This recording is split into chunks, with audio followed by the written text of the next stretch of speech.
สวัสดีครับผมวันนี้เราอยู่กันที่ลานใต้ต้นไผ่ครับ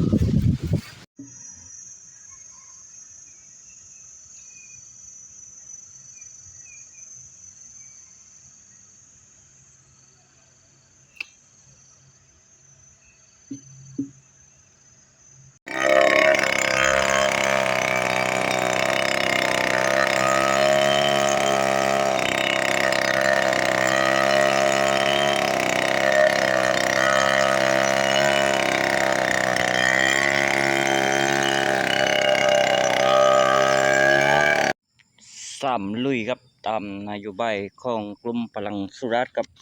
วันนี้ผมเองก็ได้มีการลุยเข้ามาในพื้นที่ของเขตอุทยานครับ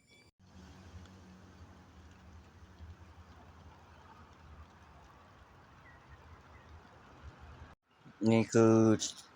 ซากเรือคุดครับซึ่งตั้งมาตั้งแต่สมัยพ่อเต้าแม่เต้าปู่ย่าตายายซึ่งคาดว่าจะเป็นเรือคุดซึ่งจะมีการนำขึ้นมาเพื่อที่จะพาไปแควก